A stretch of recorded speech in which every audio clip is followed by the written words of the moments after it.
Muy buenas tardes, muchas gracias por estar aquí y bueno, muchas gracias a la universidad por darnos esta oportunidad y vuelvo a repetir lo mismo. Yo creo que la gente que venimos aquí a la universidad, que ya tenemos una edad y una experiencia, tenemos un valor añadido y es que seguro que cada uno de los que estamos aquí ha tenido pues eso, una vida intensa, una vida, y yo creo que es bueno compartirla y es bueno porque todavía tenemos mucho que aprender. Entonces, por eso digo que yo lo ofrecí y vuelvo a repetir que es un poco, son mis ideas, lógicamente basadas en mi experiencia, pero siempre mis ideas. Yo creo que la semana pasada analizamos un poquito el concepto de seguridad, vimos cuál es nuestro entorno geopolítico en nuestra zona, en Europa, en el Mediterráneo, en África. Yo creo que sacamos una idea de que tenemos que ser capaces de controlar, de influir en el área o de saber cómo nos pueden influir a nosotros y después, si llega el caso, pues defenderlo. Vimos cuáles eran nuestros intereses nacionales y vimos también un poco cuáles eran nuestros riesgos y nuestras amenazas. Hicimos una pequeña distinción entre lo que las encuestas a nivel español dicen que nosotros pensamos y lo que piensan también los europeos. Y es importante en esto, viendo el área que tenemos alrededor nuestra de lo que nosotros queremos en Europa, que es la integración, en el Mediterráneo, que es nuestra estabilidad, y en el Atlántico, que es pues nuestra conexión con América. Yo diría además no solo con América del Norte, sino con toda América, ¿no? Y creo que debemos estar muy orgullosos de nuestra historia. Vamos a hablar hoy un poquito. Voy a ir rápido porque no quiero hacer un análisis muy profundo y sí quiero un poco contaros cosas curiosas, ¿no? Lógicamente en España tenemos una legislación que está relacionada con la seguridad y con nuestras Fuerzas Armadas. La Constitución ya establece en su preámbulo la importancia que tiene la justicia, la libertad y la seguridad en nuestro orden constitucional. Y creo que es importante y eso nos debería guiar a todos muchas veces en nuestra actuación. Esto se supone que debería ser el principio rector de todos los que tenemos una actividad. Habla de nuestras Fuerzas Armadas, que luego hablaremos un poquito más, y luego habla de una cosa curiosa que os quería comentar y que luego hablaremos, que es en las situaciones en las que se les puede exigir al ciudadano que tenga un servicio militar obligatorio o una prestación frente al Estado, fundamentalmente para situaciones de crisis o para cualquier otra situación. Y eso es importante. Ahora mismo hay muchos países, como es Croacia, los países bálticos, Dinamarca, que han vuelto a restaurar el servicio militar. Y otros países, como Alemania, como Francia, se lo están cuestionando. Muchas veces se dice que es por preparar al ejército, y eso es una de las finalidades. Pero otra de las finalidades que está creciendo en Europa es la necesidad de la cohesión y de que la gente joven conozca y se integre con los valores de la sociedad a través de las Fuerzas Armadas. Es verdad que es una cosa muy complicada y que lo mismo que se hace con las Fuerzas Armadas se podría hacer con cualquier otro servicio social o servicio a la sociedad dentro de un país, porque es muy importante y creo que el otro día lo hablé también de esa cohesión. En España tenemos una ley de defensa nacional, tenemos una estrategia, no quiero entrar a detallar todo eso, pero fundamentalmente dice cómo tiene que ser nuestra organización en seguridad y en defensa, cómo tienen que ser nuestras Fuerzas Armadas. Y cuando hablamos de las Fuerzas Armadas, esto es una cosa que es importante. Mirad, no puede haber unas Fuerzas Armadas que tengan 500.000 de personas si no tienen una estructura definida, si no tienen unos medios y si no hay una doctrina. Por eso es muy importante el equilibrio entre lo que es el concepto de utilización de las Fuerzas Armadas, o sea, qué queremos que hagan nuestras Fuerzas Armadas, cómo tiene que ser su estructura y luego cómo tiene que ser su financiación. En el caso de las Fuerzas Armadas españolas, está establecido lo primero que tenemos que tener una capacidad de defensa y de disuasión, es decir, tienen que ser unas Fuerzas Armadas creíbles, que tengan una misión clara y que estén preparadas. Lo segundo es que sean capaces de la defensa de España en todos sus intereses estratégicos, como refuerzo de nuestra visión de la paz y de la estabilidad en todo el área nuestra de interés. Y luego una cosa muy importante, y es que sean capaces de integrarse en el sistema nacional de seguridad. Y eso es un poco lo que dijimos también el otro día. La seguridad no es solo de las Fuerzas Armadas, no es solo de la Guardia Civil y de los cuerpos y fuerzas de seguridad del Estado. Todo el mundo, todas las instituciones, todas las áreas de trabajo en una nación tienen que estar integradas en ese concepto de seguridad. Bueno, las Fuerzas Armadas españolas, nuestra misión que pone la Constitución es la de garantizar nuestra soberanía y nuestra independencia, defender su integridad territorial y el ordenamiento constitucional. Y esa pues está en el frontispicio de lo que son nuestra misión como Fuerzas Armadas y a partir de ahí vamos desarrollando. Como sabéis, nosotros tenemos el Ejército de Tierra, la Armada, el Ejército del Aire, que hace muy poquito ha cambiado el nombre a Ejército del Aire y el Espacio, y también la Unidad Militar de Emergencias. Vamos a hablar un poquito de ello, pero antes, hace unos años se veía a cada ejército como un bloque monolítico, es decir, el Ejército de Tierra actuaba por su parte, la Armada y el Ejército del Aire. Hoy en día eso ha cambiado por completo.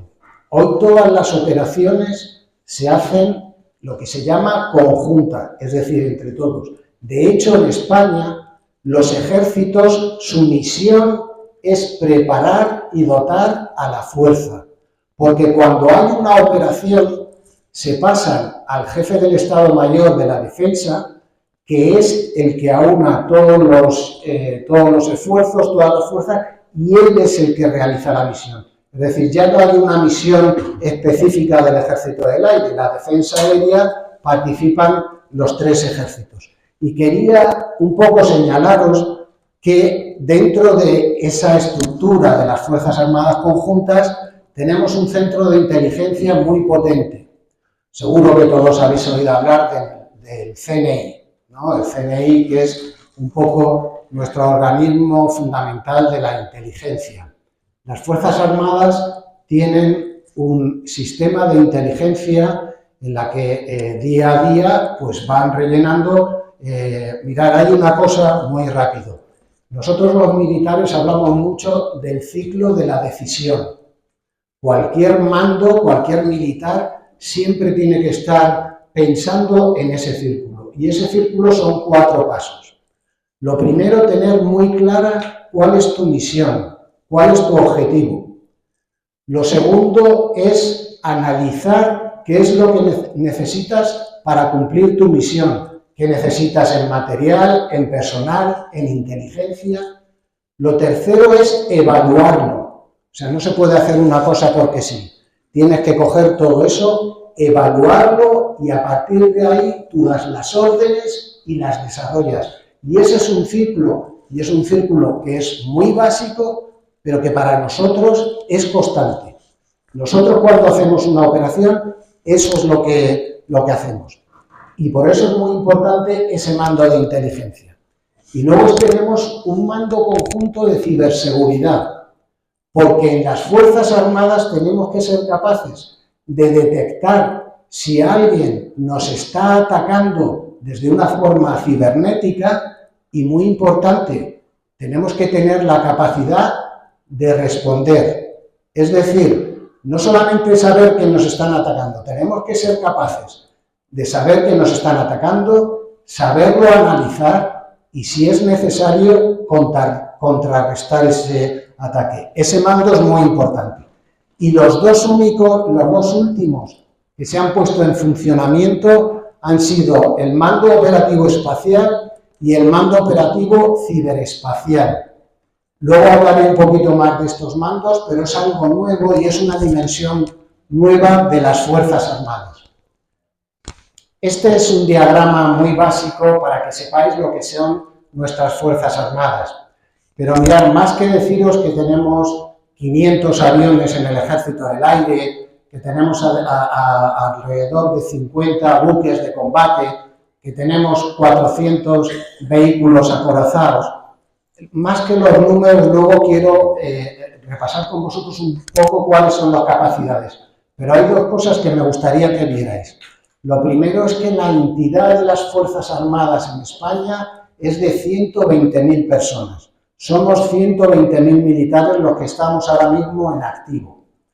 Eso hace que el ratio más o menos en España sea de 2,5 militares por cada 1.000 habitantes. En Europa ese ratio es de 3,5. Es decir, las Fuerzas Armadas españolas, luego veremos más números, pero no son ni las que más cantidad de personas. Y lo segundo que os quería mostrar es el gran problema que tienen las Fuerzas Armadas hoy en día en Europa, que es la reserva. Una de las cosas que se está viendo en los conflictos actuales es que tú tienes capacidad para mantener unos días de combate, pero no tienes capacidad para aumentar esos días. El otro día, el Reino Unido, que yo considero que es dentro de Europa uno de los países que tienen unas fuerzas armadas más potentes, dijo que en un conflicto de alta intensidad no tendrían para más o 6 o 7 días de combate. Es decir, que realmente hoy en día uno de los problemas que hay es la reserva. Por eso se está volviendo a pensar en el servicio militar, aunque es una cosa que es muy complicada, porque no es una cosa que se puede hacer en un corto periodo de tiempo. Pero es importante que sepáis eso. Mirad, desde 1980, es verdad que desapareció en el 2001 el servicio militar obligatorio, pero las Fuerzas Armadas españolas han ido descendiendo en su número y hoy somos 120.000. Quizá no lo sepáis, pero mirad, cualquier oficial que sale hoy de una academia, o de los oficiales que salen de la Guardia Civil o tal, salen ya con una carrera universitaria. En el caso del Ejército del Aire, salen siendo ingenieros industriales, aparte de pilotos y militares. Mirad, una carrera, y estamos en la universidad, yo no me sé muy bien los números, tiene alrededor entre 270 y 300 créditos hoy en día, un grado de los que hacen nuestros militares que salen de las academias, salen con más de 400 créditos. Yo tuve una responsabilidad en el mando de enseñanza del Ejército del Aire y recuerdo cuando iba a la universidad y les preguntaba, me decían, dice, ¿sabes por qué podemos conseguir eso? Dice, porque vosotros en las academias os acostáis a las 10 de la noche y os levantáis a las 6 de la mañana. Y yo decía, no lo entiendo. Dice, sí, con eso se consigue varias cosas. Dice, lo primero, que la gente esté descansada, que duerma lo que tiene que dormir. Y luego, que desde que llegáis el 1 de septiembre a las academias, os ponéis a estudiar hasta el 15 de julio que os vais. Porque ya sabéis que nosotros en las academias llegamos y suena el turuta y te pones a estudiar. Y suena el turuta y te quitas de estudiar. Y entonces esa facilidad hace que hoy nuestro personal salga muy preparado. Un suboficial de las Fuerzas Armadas hoy en día pasa como mínimo 3 años de formación, más luego una especialidad. Cualquier clase de tropa de las Fuerzas Armadas ya hace una formación profesional o bien de grado medio o bien de grado básico. pero ya salen con una formación porque realmente salen para ocupar un puesto. Y eso hoy en día yo creo que es una garantía dentro de nuestras Fuerzas Armadas. Vamos a cambiar un poquitín y voy a hablar de la OTAN y la Unión Europea, porque antes os vi que nosotros, antes de hablar de nuestro ejército, tenemos una dimensión internacional y sabéis que hoy en día, bueno, siempre se ha hablado mucho de la diferencia entre la OTAN y la seguridad en la Unión Europea. Bueno, sabéis ahora mismo que en la Unión Europea somos 27 países y en la OTAN está 32 países. OTAN hay más países, Estados Unidos, está Canadá, está Turquía, es decir, no son los mismos países. Esto lo voy a ir un poquito explicando porque de verdad que siento que a lo mejor las filas de atrás os cuesta más verlo. Mirad, la OTAN es una alianza militar y por sus estatutos, en caso de que haya un ataque, tiene que estar preparada para una respuesta militar. Luego es algo puramente operativo y militar. La Unión Europea habla del concepto de seguridad común, es decir, de construir un entorno seguro en misiones de gestión de crisis, pero no tiene esa obligación militar como tiene la OTAN. En la OTAN habréis oído hablar, ahora mismo se está hablando mucho del artículo 4 y el artículo 5. El artículo 4 de la OTAN dice que si un país de la OTAN siente cualquier tipo de amenaza, puede consultar al resto de países para ver de qué forma le pueden apoyar en su defensa. El artículo 4. El artículo 5 de la OTAN dice que cualquier ataque a un país de la OTAN se considera un ataque a toda la OTAN y obliga a todos los países. Este artículo 5 no se ha invocado solamente una vez, que fue cuando el ataque de las Torres Gemelas en Estados Unidos. En Europa nunca se ha invocado. Ahora se está invocando mucho el artículo 4, porque está habiendo algunas intromisiones en espacio aéreo y tal, entonces lo que hay son consultas y se habla de ese tema. En Europa está la seguridad común, como decía, es gestión de crisis, pero no existe esa obligación. Las fuerzas militares de la OTAN están estructuradas, tienen cuarteles generales y estados y unidades operativas. En España, por ejemplo, en la base aérea de Torrejón, tenemos un centro aéreo de operaciones, que solamente en Europa la OTAN tiene dos, una en España y otra en Alemania. Cuando hubiese una misión de defensa aérea de la OTAN en todo lo que es el flanco oeste, España, en ese centro de operaciones, que es un centro internacional, sería responsable de esas misiones. La Unión Europea no tiene un ejército propio, aúna los ejércitos de las naciones, pero lo hace ad hoc, o sea, lo hace para una misión. La OTAN tiene una estructura permanente y en la Unión Europea lo que se hace es la coordinación. La financiación para la OTAN es un presupuesto que está ya estructurado y que está fijado, y en la Unión Europea son fondos europeos que se ponen para las misiones. La visión de Estados Unidos.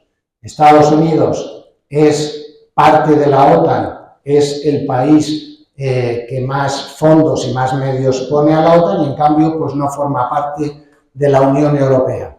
Y las misiones, la OTAN es nuestra defensa, la Unión Europea es la construcción de la seguridad. Por eso os digo que ahora cuando hay toda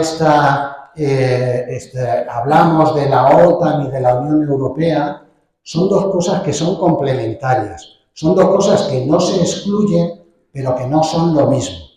El gran debate que debe tener Europa ahora mismo es que si quiere su autonomía, si quiere tener una voz única de Europa, tiene que plantearse realmente cuáles son sus relaciones entre la OTAN y la Unión Europea. Es un proceso que está abierto, pero simplemente os lo quería comentar para que veáis que muchas veces se habla de OTAN y Unión Europea y no es lo mismo. ¿Y por qué ha cambiado esta idea que tenemos ahora del 2% y tal? Después del COVID y con el conflicto de Ucrania, la Unión Europea creyó que tenía una incertidumbre geoestratégica y que tenía que dar una respuesta a esa incertidumbre. Con la visión de Estados Unidos de que en algún momento, bueno, ya sabéis cuál es la política del presidente Trump, y una de las cosas que dijo es que ellos estaban soportando el pilar fundamental de la OTAN y que las naciones de Europa tenían que tener más autonomía. Por eso en el 2014 hay una cumbre que es la de Cardiff. Todos los años o cada 2 años la OTAN tiene una gran cumbre en la que se define su doctrina y cuáles son sus elecciones. Y en Cardiff se llegó al acuerdo entre todas las naciones de un presupuesto del 2%. Hoy en día ya se está empezando a hablar del 3,5%. Y dentro de la Unión Europea lo que yo decía también es construir esa seguridad y luego es construir la industria europea.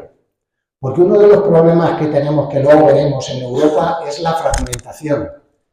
Y la Unión Europea lo que quiere es que se creen foros de industria que sean común para todos. Por eso estos presupuestos que hablan ahora de aumentar los presupuestos de defensa en la Unión Europea, de hacer créditos de 150.000 millones, fundamentalmente el objetivo es un poco tener una industria común. Y bueno, en España pues hay un plan industrial que sale. Este es un tema que también es curioso cuando se habla del 2%. Es verdad que España, siendo la capacidad que tenemos, en la tabla de la izquierda veis que casi siempre hemos estado rondando el 1%. Mirad, las estadísticas son para el que las hace. Tú puedes coger que en tu examen te han puesto un 5 y puedes decir, casi me han suspendido, pues qué buena nota que he aprobado. Es decir, ya sabéis que las estadísticas se utilizan como se quiere. Dependiendo de que se cojan pues los fondos de pensiones o de que se apoya al personal, se habla del tanto por ciento, pero más o menos España, ocupamos uno de los últimos puestos, está en el 1%. Pero como digo yo, tampoco tenemos que ser tan pesimistas y tan derrotistas, porque en la tabla de la derecha tenéis ese 1% traducido a millones de euros o de dólares de gasto en defensa. Y si veis España está en la parte de arriba de lo que se gasta en Europa en defensa. Es decir, que es verdad que tenemos un nivel bajo de nuestro PIB, pero bueno, también es verdad que el esfuerzo que hace España en inversión de defensa es importante. Y con los países que tenemos alrededor, en Francia y en Italia, es importante, bueno, pues lo que os decía, más o menos es verdad que nuestra inversión es menor, que nuestras fuerzas armadas son más pequeñas. Pero desde mi punto de vista, y es una idea mía personal, en la mayoría de los países de Europa, Reino Unido, en Francia, ahora está empezando Alemania, Holanda, las fuerzas armadas han sido una herramienta de la política exterior del país. En España hemos empezado eso un poco más tarde.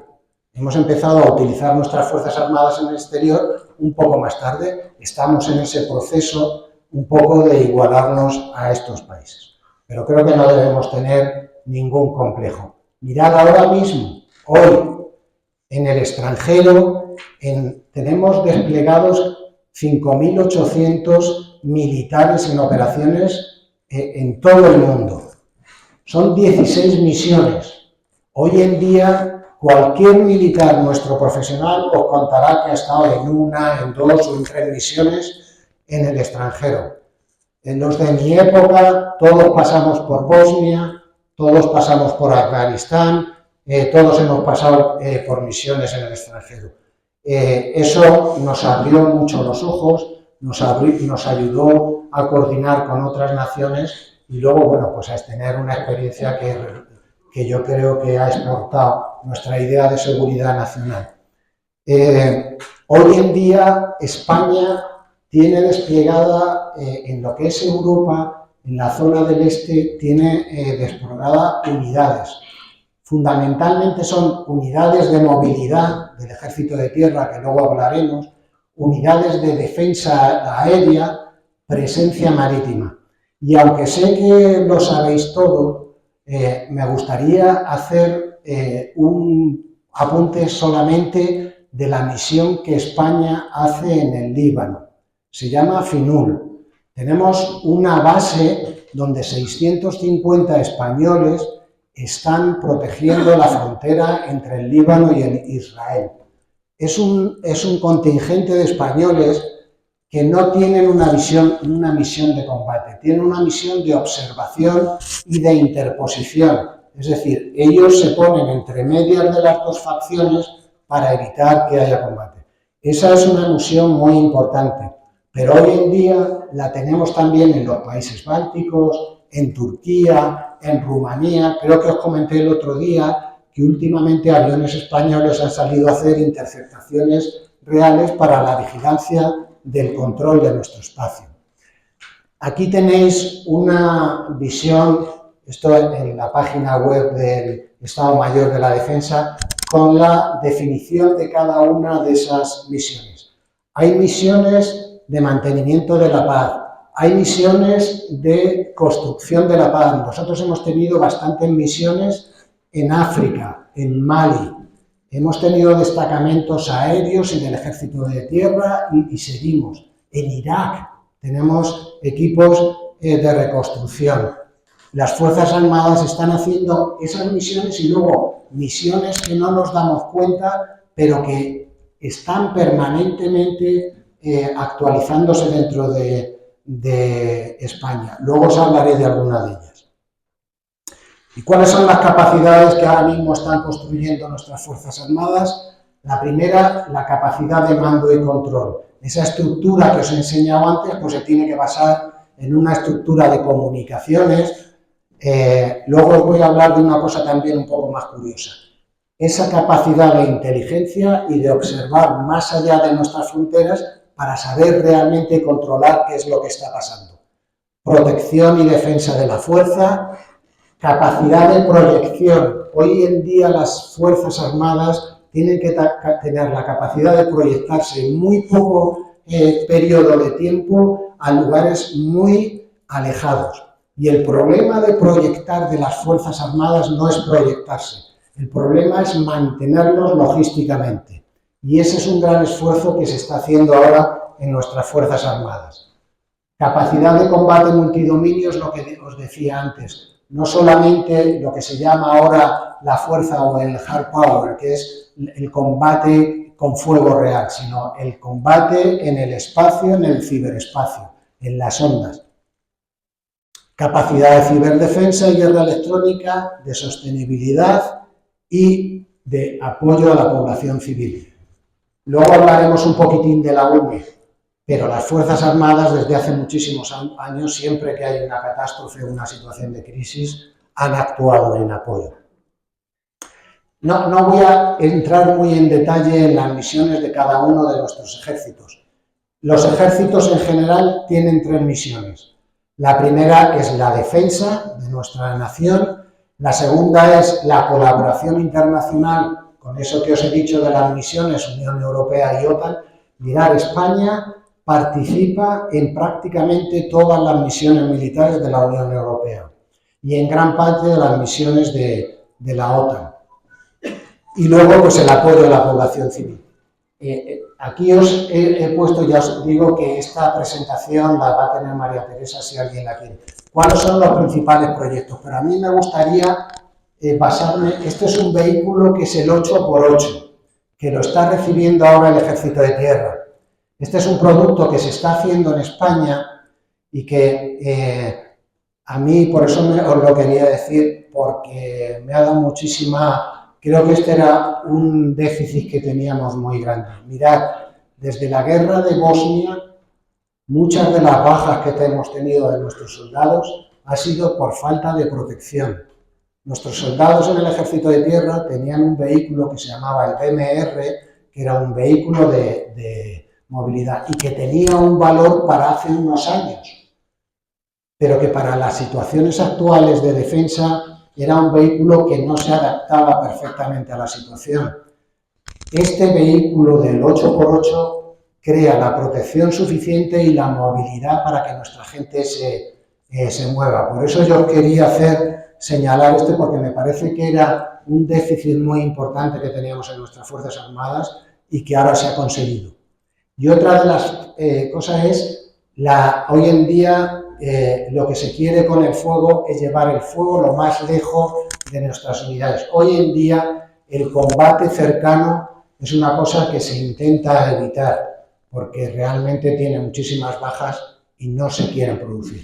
Y normalmente lo que se quiere mantener es los frentes muy alejados. Y este es un sistema también español que se está poniendo en marcha y que es un sistema de lanzadores de gran movilidad y de gran rapidez que nos dé una gran capacidad. Y esto, aunque no lo veáis muy bien, son los sistemas que tenemos de defensa aérea, porque hoy realmente estaréis viendo, y luego lo veremos, que es una de las amenazas más importantes. Nosotros tenemos un sistema que es el sistema NASAM, que es un sistema español y hecho en colaboración también con los países nórdicos, que son 6 tubos, y esto lo que te permite es defender puntos, ¿vale? La defensa aérea se hace o bien por puntos. Imaginad que decimos, vamos a defender la refinería de Escombreras, pues se despliega una unidad de estas. Y luego está un sistema de misil, el Patriot, que habéis oído hablar porque forma parte del sistema de defensa de los Estados Unidos, el sistema de defensa de Israel. España tiene hoy un sistema de estos desplegado en Turquía, en colaboración con la OTAN en las misiones de defensa aérea en Europa. Este sistema, porque luego hablaremos del gasto de defensa, mantener un sistema de estos, un sistema antiaéreo, no es solamente tener un misil que disparamos, es tener un sistema de radar, tener un sistema de análisis de datos y luego tener lanzadores, y eso que se pueda integrar en pocos segundos. Un sistema como el Patriot, os puedo asegurar que cuesta miles de millones de euros, porque mantener la electrónica, la disponibilidad, es muy caro. Y cada uno de esos misiles son varios millones de dólares o de euros. Es un sistema muy potente, pero es un sistema muy caro. Y hago también este llamamiento para luego haceros otra cosa. Bueno, el Ejército de Tierra está aumentando mucho sus capacidades, y una de las que últimamente habréis visto es la capacidad de ingenieros, y en la que yo creo que también tenemos que estar muy orgullosos, porque aquí en Salamanca está una de las unidades más importantes de ingenieros de nuestro Ejército de Tierra. Mirad, a mí me gusta hablar de estas cosas porque me gusta que lo sepáis. Todas las misiones de nuestras Fuerzas Armadas tienen salmantinos de la unidad de aquí del regimiento que están desplegados, porque ellos son los que les facilitan la vida y los que les facilitan la movilidad en todas las misiones. Entonces, aunque tengamos aquí una unidad que muchas veces no oímos hablar de ella o que vemos un camión, que sepáis que en todas las misiones que se despliegan nuestras Fuerzas Armadas hay salmantinos, hay charros que están trabajando en su apoyo. La Armada Española, lo mismo. Nuestra gran armada, una de las cosas que tiene es la proyección. Es una armada, como os decía, de 50 buques, no voy a hablar, pero sí me gustaría que supierais algo. España ha construido submarinos hace bastante tiempo. Inicialmente los construía con Francia. Los submarinos, de forma muy general, hay dos tipos: los submarinos nucleares y los submarinos convencionales. Submarinos nucleares hay muy poquitos países que los tengan. Submarinos convencionales hay más. España ahora con el S-80, que es la clase Isaac Peral, ha construido un submarino de forma única, autónoma. Y este submarino tiene dos cosas importantes que me gustaría señalar. Normalmente un submarino tiene que tener un sistema que se llama el snorkel, porque los submarinos funcionan por grandes baterías, que son las que mueven los motores. Y para eso tienen que tener aire para que el motor funcione y vaya llenando las baterías, recargándolas. Este submarino tiene un sistema que se llama AIP, que no me conozco lógicamente, pero que es capaz de producir el oxígeno que necesita para funcionar los motores de una forma química e interna, y entonces le permite estar mucho más tiempo en vigilancia. ¿Para qué utilizamos nosotros normalmente estos, o para qué lo hemos utilizado? Para la vigilancia del Mediterráneo y del Estrecho de Gibraltar. Nosotros siempre hemos tenido y tenemos que tener la capacidad de vigilancia en toda esa zona. Y aquí abajo os ponía un misil que es el misil Tomahawk. El misil Tomahawk es un misil que es de crucero, que luego hablaremos un poquito de qué son estos misiles, pero para deciros que es un gran misil que tiene España, la Armada lo tiene en su capacidad. Misiles cruceros, que son misiles que son capaces de moverse 500 kilómetros, 600 kilómetros, y son bastante difíciles de detectar. Tenemos las fragatas. En España, con Navantia, siempre se ha hecho este tipo de buque. Este tipo de buque es muy importante para la defensa antiaérea y la defensa de misiles. Esta fragata española tiene un sistema que se llama Aegis y que es capaz de integrarse con otros buques de la Armada de la OTAN y crear una esfera de defensa antiaérea de área amplia. Este es algo, sabéis que España ha exportado barcos de este tipo a Australia y a otros países, es decir, que tenemos una capacidad importante. Y luego, lo que os quería decir es que la Armada se está transformando más que nada en buques que le permitan la proyección y el sostenimiento logístico para todas las misiones que tenemos fuera. Y luego he puesto allí a la derecha, que habréis oído hablar del buque Hespérides, ¿vale? Es un buque científico de la Armada Española para la Antártida, en fin, y que se mueve con científicos por todo el mundo y que hace una labor también muy importante. Y ahora vamos a hablar un poquito del Ejército del Aire.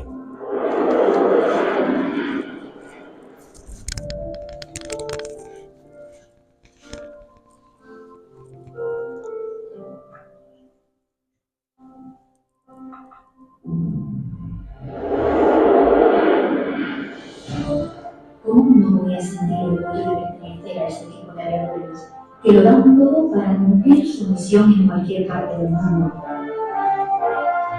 donde sea necesario con los medios más modernos que disponen, pero sobre todo con el corazón?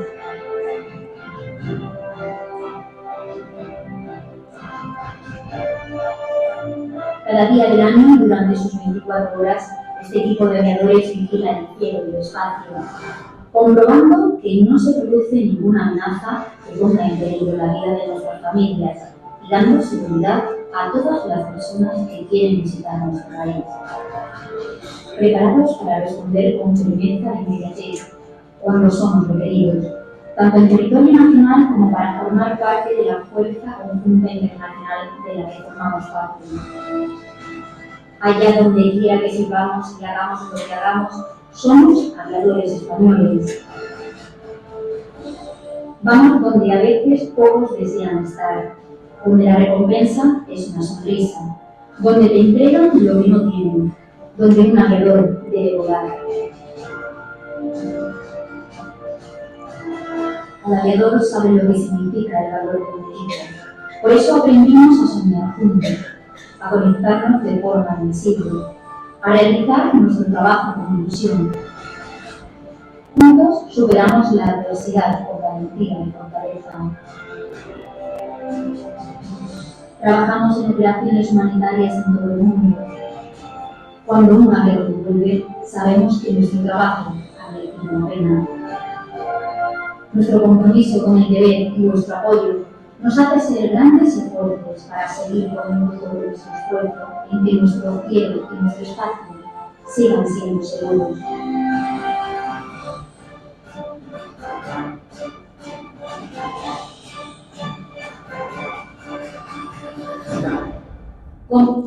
Bueno, lógicamente me tenéis que perdonar, pero soy del Ejército del Aire y tengo que... Miraros, quería, como no sé si lo dijo el otro día, cuando pasé a la reserva tuve la suerte de trabajar 3 años en una empresa que se llama ENAIRE, que es todo lo que es la gestión del espacio aéreo. Y cuando vemos el Ejército del Aire, me gustaría en un minuto deciros cómo se está transformando el Ejército del Aire. En esta transparencia, ahora se habla mucho del espacio. No sabemos realmente dónde empieza el espacio, o sea, cuando llegan los astronautas no sabemos. Legalmente hay una cosa que se llama la línea de Kármán. Es una línea que está a 100 kilómetros de la superficie de la Tierra. Y la legislación internacional dice que cada país es responsable del control de su espacio aéreo entre la superficie de la Tierra y la línea Kármán, a los 100 kilómetros.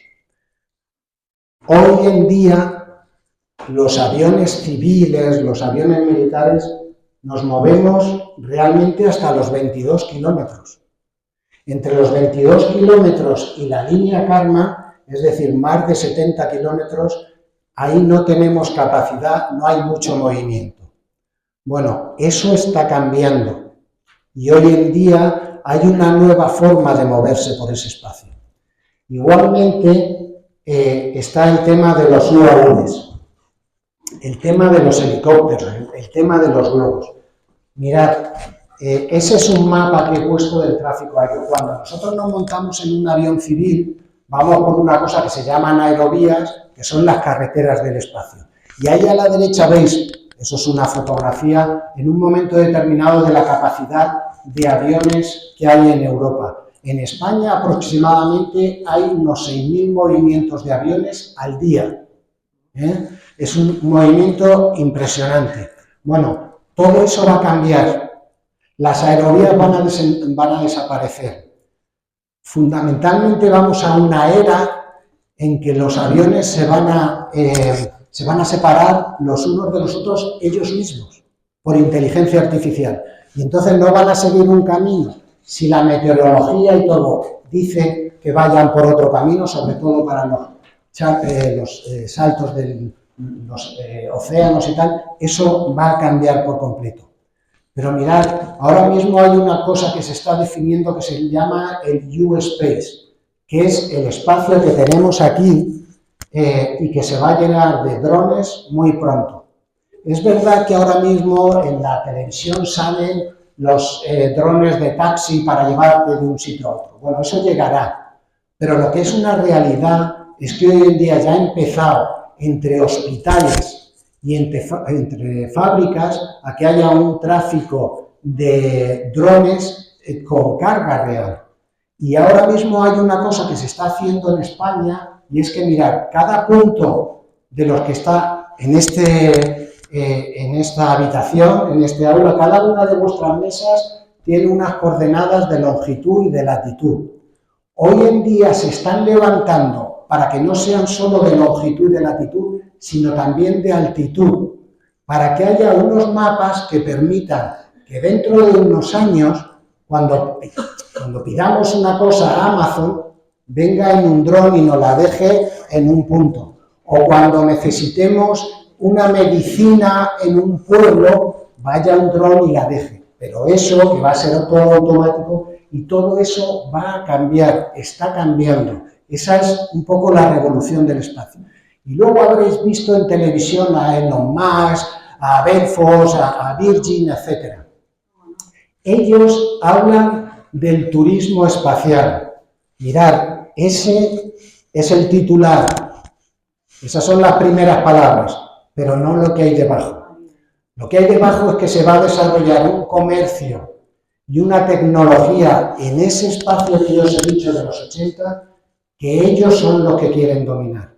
Entonces ahora un reto de las naciones y un reto que tiene la Unión Europea es legislar para que el espacio que hay ahí esté regulado y siga siendo soberanía de las naciones. Ese es uno de los retos que tenemos para el futuro. El espacio aéreo va a cambiar por completo y está cambiando con nuevas amenazas. Estáis oyendo hablar todos de los drones, de los ataques con drones. En Ucrania, creo que lo dijimos el otro día, se ha llegado a frentes estáticos porque cuando alguien levanta la cabeza o cuando un vehículo se mueve, hay drones arriba y se van a atacarlos.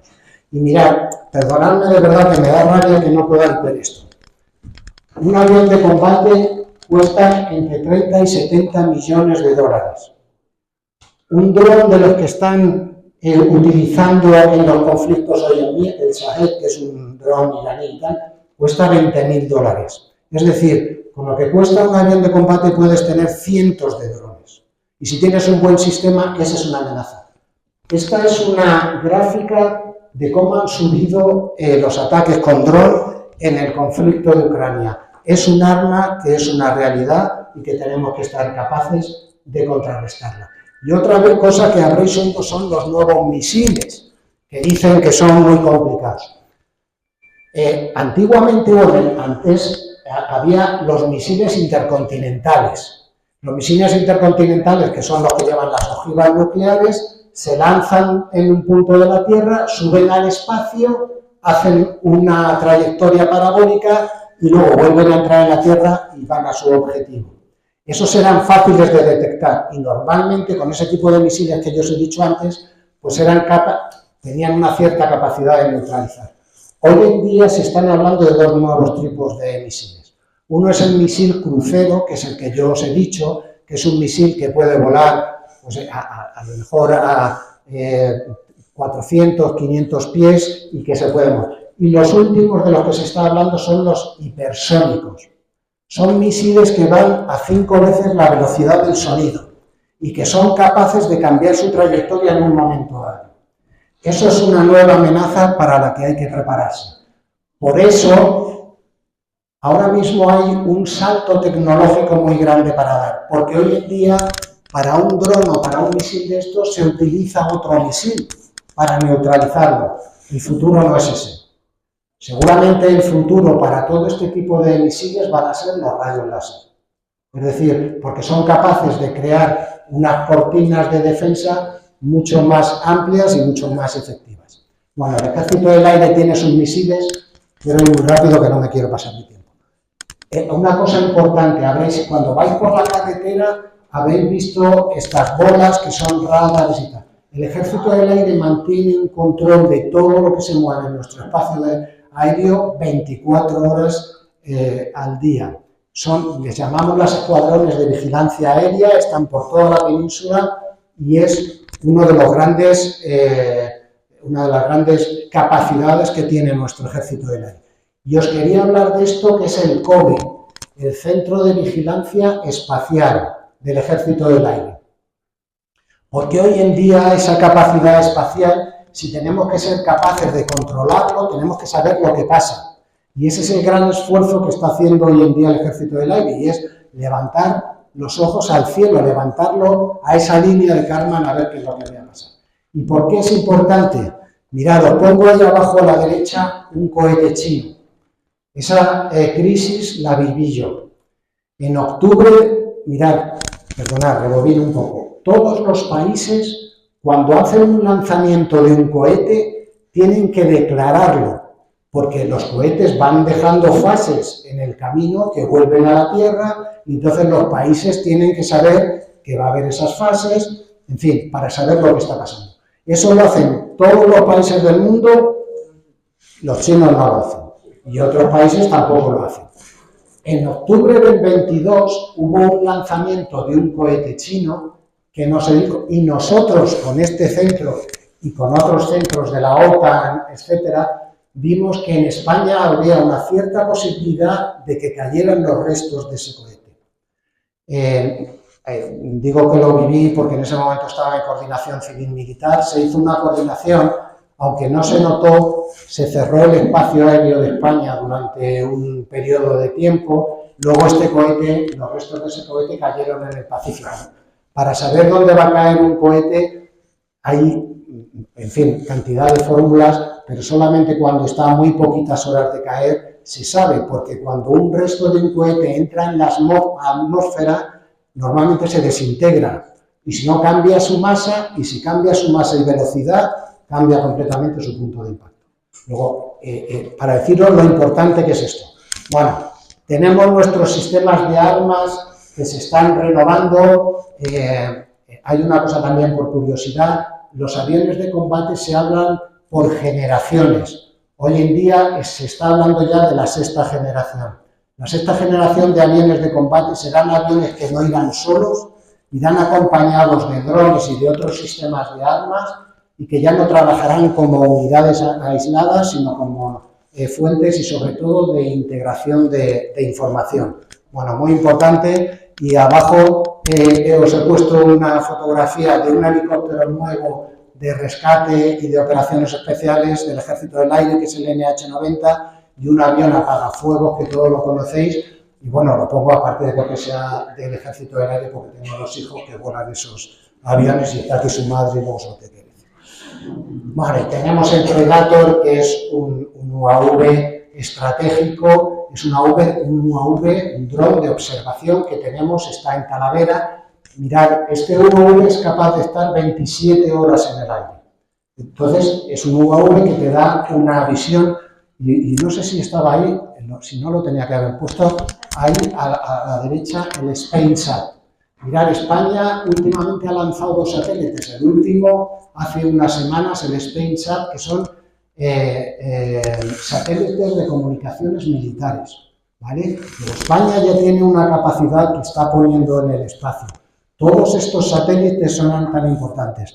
Cuando vais por la carretera veis antenas de comunicaciones y tal.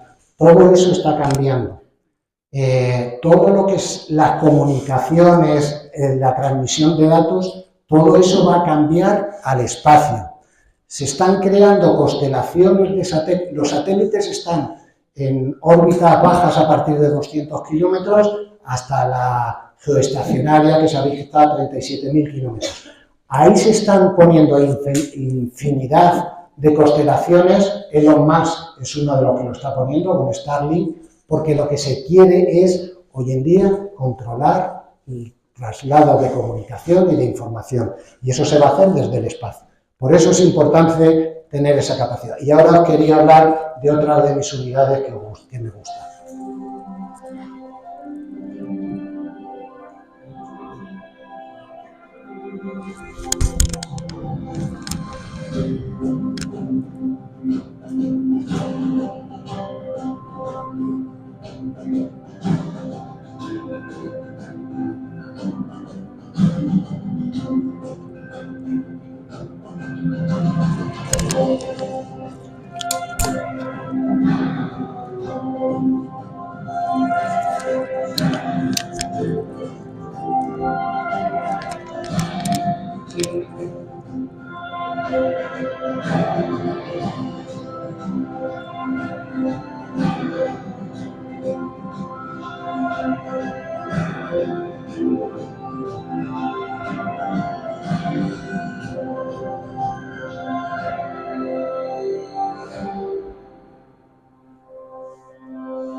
Bueno, yo tuve la suerte y el honor de ser general de la UME durante 3 años.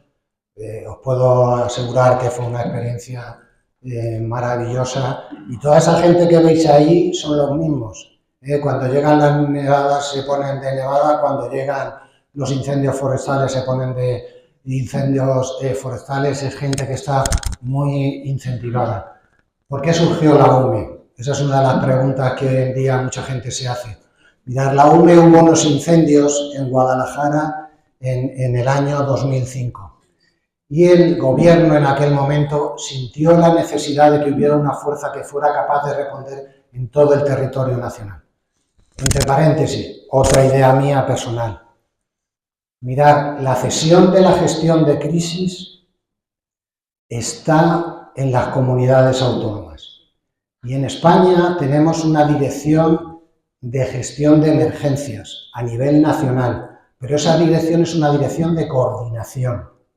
Entonces, cada comunidad ha gestionado la gestión de crisis de una forma distinta, todas válidas, pero de formas distintas. Los únicos que somos capaces de movernos por todo el territorio son o la Guardia Civil o los militares.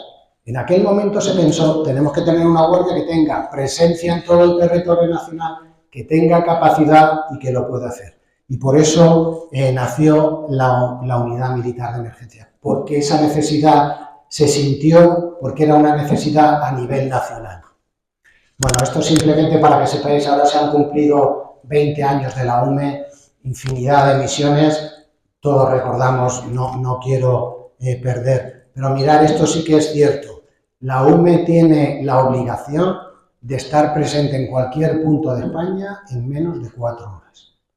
Y por eso tenemos el despliegue y nosotros, yo no quiero empezar a hacer polémicas, ahora que está tan de moda hacer polémicas con la DANA, mi opinión personal, otra vez mi opinión personal.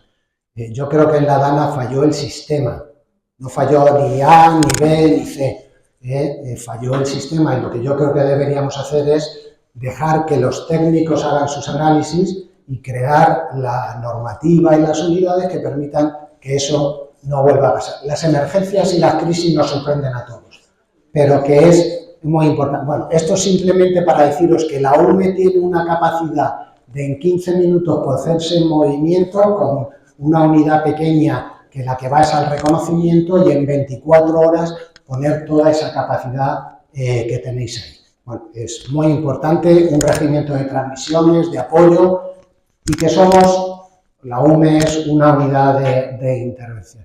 Mirad, la UME tenemos dos eslóganes en nuestras unidades. La primera, cuando entras, es somos soldados, es decir, estamos para servir. Y cuando salimos de los cuarteles hay otro cartel que dice merece la pena, ¿vale? Y esa es un poco la forma. Bueno, y todo esto está soportado por una industria de defensa. Una industria de defensa que en España, ante ese escenario de incertidumbre del que hemos hablado antes, ante esas nuevas formas de conflicto, ante ese giro de la política europea que ahora pone más hincapié en las capacidades militares, en la necesidad de autonomía y España tiene que tener una presencia regional. Somos un gran país. En nuestra región del Mediterráneo, de Europa, España, cuando suene, tiene que sonar como un gran país. Con todo esto y con los compromisos de la OTAN se empezó este nuevo punto que hay en lo que es la industria de defensa. Mirad, la industria de defensa es un motor de innovación porque tecnológicamente es de las más punteras. Integra unidades. ¿Cuál es el problema que tiene la industria de defensa? El problema que tiene la industria de defensa es que somos muchas empresas pequeñas y lo que necesitamos son grandes empresas. Prioriza la tecnología civil y militar. Seguramente todos lo sabéis, pero el GPS es una aplicación militar que luego se volcó a la sociedad, porque lógicamente era la sociedad. Internet es una cosa que nació en las Fuerzas Armadas y que luego se ha volcado en la sociedad. Luego, todo lo que se haya con esa proyección dual, mucho de lo que hay hoy en día en medicina, los grandes avances que hubo en medicina en los años 50 y 60 se debió realmente a los avances que se debían dentro de las Fuerzas Armadas. Es decir, que somos un esfuerzo multiplicador, que esa industria es importante para nuestro país. Y hoy en día esa industria se quiere llevar al 2% del PIB. No hace falta que os miréis esto simplemente lo quería poner para una cosa importante. Mirad, en España el 12% del PIB industrial que se produce en España se produce por la industria de defensa. En España, I+D+I, es decir, investigación y desarrollo, por cada euro que se invierte en defensa, vuelve en investigación y desarrollo a la sociedad 1,8 euros. ¿Por qué es tan importante y por qué tan importante el I+D? Porque las grandes empresas, como Airbus, como Defensa, como Navantia, cuando hace un proyecto, lo que hace es que el I+D, lógicamente, no lo carga las naciones. Puestos de empleo y, bueno, pues recaudación fiscal. Y en la industria de defensa realmente ha tenido una gran potencia en España y ahora mismo es algo que se va a desarrollar, es muy importante. Es una cosa que es anecdótica, pero lo miraba esta tarde, mirad, las acciones de Indra en lo que va de año se han revalorizado más de un 100%.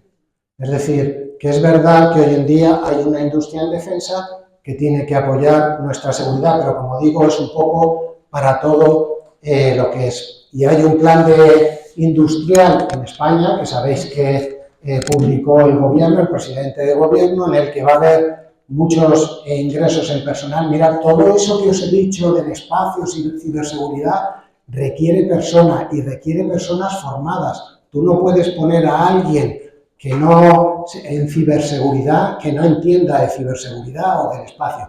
Formar a esa gente es importante y eso es una de las cosas que se está haciendo ahora.